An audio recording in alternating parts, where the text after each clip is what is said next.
안녕하세요. 텔레학교입니다. 2학년은 자기가 세계고 세계가 자기입니다. 자기가 중심이 되어 전체성을 이루는 마이 월드 속에서 살지요. 그러나 3학년이 되면 자신은 세계일 수 없고 분리된 하나의 대상임을 알게 되어 그런 자신을 보게 됩니다. 떨어져 나온 자신이라는 대상에게 주의와 초점을 두게 되는 것. 자의식의 시작이었습니다. 반감의 시기로 다른 사람의 시선에 신경 쓰고 자신의 부족한 부분에 불안해하기도 하면서 말입니다. 4학년이 되면 이게 좀 안정됩니다. 반감에서 벗어나 교감으로 이어지는 시기이기도 하고 이 대구치라는 가장 큰 어금니가 나와 큰 힘을 가지고 씹을 준비를 하거든요. 음식을 씹어서 먹는다는 게 생각보다 성장에 중요한 영향을 미칩니다. 음식을 입에 넣고 어지간한 건 부수어서 깨고 꼭꼭 씹어 삼킬 수 있습니다. 모두 그렇진 않지만 이런 흐름 속에서 4학년이 되면 편식도 눈에 띄게 줄어듭니다.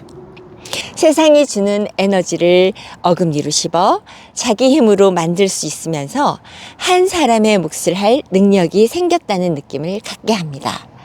교감의 시기라 3학년의 불안정도 가라앉고 어린이를 세상과 편안하게 만날 수 있도록 이끕니다. 자신에 대해 여유를 두고 생각하게 만드는 거죠. 난 어떤 사람인지 지각하고 인식하면서 평가하고 생각 속에서 차곡차곡 쌓아나갑니다. 자기 개념이라는 인지적 관념이 생기는 것입니다. 아, 난 운동을 좋아하는구나. 저 아이돌이 내 취향이야. 이 친구보다 저 친구가 좋아. 수업 시간은 그래도 괜찮은데 숙제는 정말 하기 싫어. 다른 애들보다 좀 큰 편이네. 자기 개념이라고 해서 대단한 것 같지만 이런 소소한 것들입니다. 자기 개념을 발달시키는 어린이에게 흔히 나타나는 행동이 반항적인 태도입니다. 뭘 제대로 하지는 못하지만 이제 시키는 대로 따라하지 않겠다. 뭐가 뭔지 모르지만 그건 아닌 것 같다. 이런 식이지요. 이런 4학년의 반항적 행동에는 발달적 측면에서 3가지 요소가 영향을 끼칩니다. 첫 번째가 독립성과 자율성입니다. 자기를 만들기 위해 필요한 것이지만 둘은 좀 다릅니다. 독립성은 도움을 받지 않고 해내는 것인데 어린이는 보호자 몰래 하는 건 줄 압니다.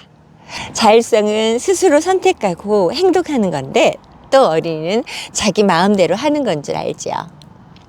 성숙한 자율성과 독립성을 이루기 위해서는 자기 통제와 수양이라는 것이 필요한데 아직 어린 4학년의 모습은 자기 허용과 방종에 가깝지요. 자기 통제와 수양에 대해서는 6학년에서 다시 이야기하겠습니다. 독립성을 얻고 싶다면 수면 분리부터 해야 합니다. 집에 있는 자기 방에서 잠도 혼자 못 자면서 혼자서 뭘 할 수 있다고 말할 수 있겠습니까? 우리끼리 이야기인데 어떤 보호자는 어린이가 아니라 보호자가 원해서 아직도 같이 잔다고 하더라고요. 그러면 안 됩니다요. 4학년의 키워드는 전체와 부분, 자기입니다. 가족이 전체라면 자기는 부분이고 집이 전체라면 자기 방은 밤에 혼자 머물 수 있는 자기 공간입니다. 삶이 전체라면 자신의 삶도 부분이고요. 이런 전체와 부분의 관계가 4학년에서 자기를 만들게 하는 기초가 되는 개념이기도 합니다. 어린이의 독립과 반항에 대비해서 보호자도 자신의 부분성을 딱 지키셔야 합니다. 보호자로서 권위가 그것입니다. 이건 4학년 어린이의 몫이 아닙니다. 어른으로서 자기가 가지고 있는 역할이고 부분이니 어린이가 침범할 것이 아니라는 걸 분명히 해야 합니다. 그러기 위해서 존댓말을 쓰게 하는 것도 좋습니다. 엄마, 아빠는 유아어입니다.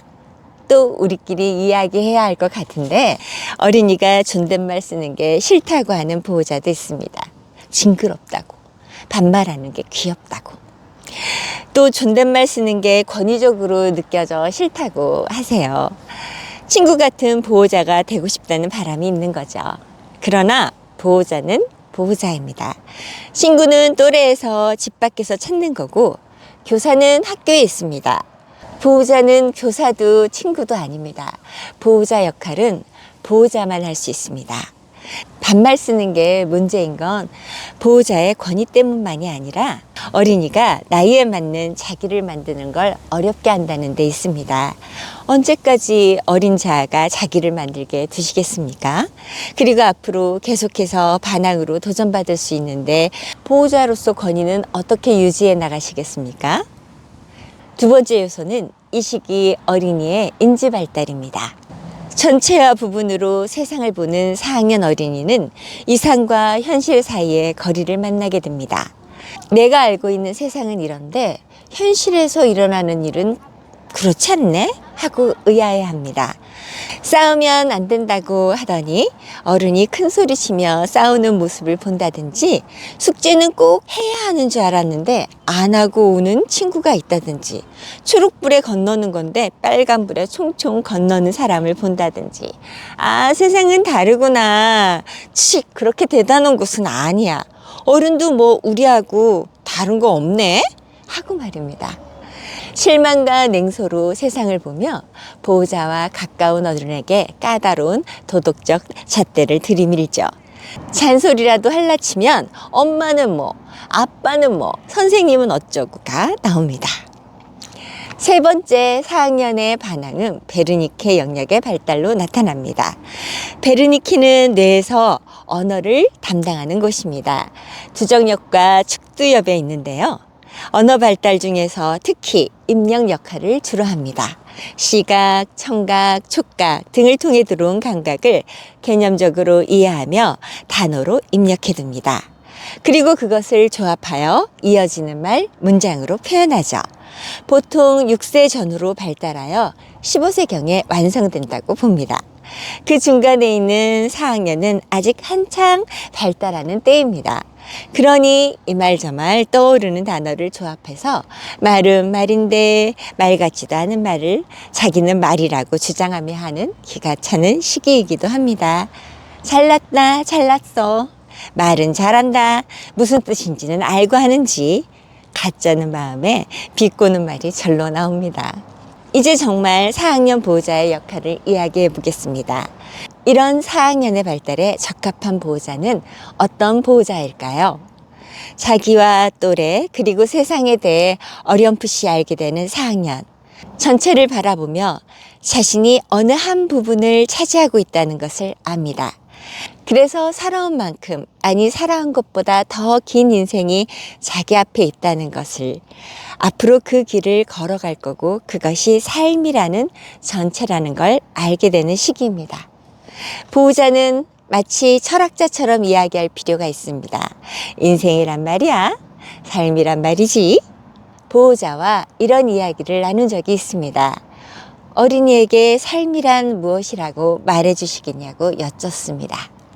삶은 하루하루가 쌓여서 이루어지는 거야. 삶은 서로 어울려서 도와주고 사랑하며 사는 거야. 삶은 어제보다 나은 너를 만들어가는 과정이야. 삶은 숙제같이 주어지지만 선물같이 만들어질 수도 있는 거야. 어떠세요? 우리 보호자들 말씀에 고개가 끄덕여지지 않습니까? 이런 이야기를 돌아가며 나눌 때 우리 공간이 뭔가 따뜻해지고 의미 있어지는 느낌이 들었었습니다. 아직 4학년짜리 아이 앞에서 무슨 그렇게 어려운 이야기를 하냐고 하실 분도 계시겠죠? 어른 노릇이 이래서 참 어렵습니다. 아이는 어리지만 꽤 깊은 삶의 이야기를 듣고 싶어 합니다. 자기는 잘 안 지키면서 어른은 약속을 잘 지키기 원하고, 실천이 어려운 걸 알면서도 보호자에게는 높은 도덕성을 바랍니다.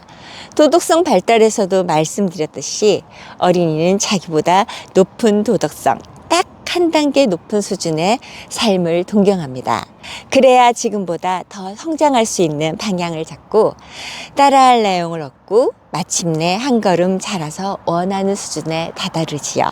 나무가 하늘을 향해 뻗어가는 것처럼요.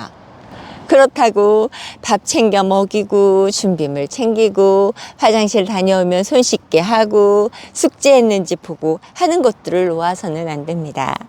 저학년 때까지는 잘 챙겨주시던 보호자도 4학년이 되면 슬슬 손을 떼시더라고요. 이건 초등학교를 졸업할 때까지 쭉 해나갈 수 있도록 확인해 주셔야 합니다. 학교와 어린이에게 맡기시기에는 학교는 너무 가르쳐야 할 것이 많고 그 수준도 높아졌습니다. 또 어린이는 사는 세계가 넓어져 하고 싶은 것도 놀고 싶은 것도 관심 갖는 것도 많아져 소홀해지기 쉽습니다. 꾸준한 습관은 시간을 들여야 얻을 수 있는 열매입니다. 이건 그냥 하는 겁니다. 일상이죠. 학교 다니는 학생이 있는 집이면 어느 집이나 날마다 저학년 때부터 정성을 들였다면 4학년쯤 되면 금방 뚝딱 할 정도의 과제를 내주어야 합니다. 이건 학교가 신경 써야 할 부분입니다. 가정에서는 4학년 어린이를 너무 어리게도 또 너무 고학년처럼도 대하지 않는 것이 필요합니다. 딱 4학년처럼요. 다만 삶에 대해서만 한 차원 높여주십시오. 철학이라는 게 뭐 그런 거 아니겠습니까? 사람이란 무엇인가? 이 세상을 어떻게 살아야 하는가? 시험에도 안 나오고 다른 사람보다 자신에게 더 많이 물어봤을 법한 이야기를 나누는 거예요. 세계와 인간에 대한 본질적이고 보편적인 탐구와 질문들요. 자기를 만들어가는 어린이에게 세상은 전체입니다. 11살인 자기와 앞으로 살아갈 삶이라는 전체가 있는 거죠. 자기 개념이 생기는 이때야말로 삶에 대해 이야기해 봐야 되지 않겠습니까? 살아가는 건 말이지, 삶이란 말이지, 인생은. 자, 그 뒤에 뭐라고 이어서 말씀하시겠습니까? 이런 낯설고 어색한 말보다 숙제했어? 수행평가는? 학원은? 게임했어? 안 했어? 이런 얘기가 먼저 나오시죠? 평소에는 지긋지긋했던 잔소리가 철학적인 대화보다는 편하게 느껴지시지 않나요? 그러면 이제 어린이는 어른을 얕보기 시작합니다. 그럴 줄 알았다. 내 보호자도 우리 선생님도 그저 그런 어른이야. 있는 척 할 뿐이야. 사실은 별거 아니라고. 아, 그러니까 잔소리 좀 그만하라고요. 잔소리만 할 줄 알면서. 제가 너무 심하게 말했나요? 내 아이가, 우리 어린이가 자신이 살아갈 삶에 대해 생각할 줄 아는 사람이 되기 바란다면 우리 어른부터 삶에 대해 천천히 탐구해 볼 필요가 있습니다. 오랜만에 인문학 책도 뒤적여보고 파트너나 친구와 이야기 한번 해보십시오. 4학년 보호자는 몸은 현실적인 차원에서 살아가지만 훈육과 정신은 철학적 차원으로 높여야 합니다. 참, 아이 키우는 거 어렵죠? 삶에 대해 생각하는 어른, 생각이 깊은 어른이 건강한 삶을 꿈꾸는 어린이를 만듭니다. 다음 시간에 뵙겠습니다.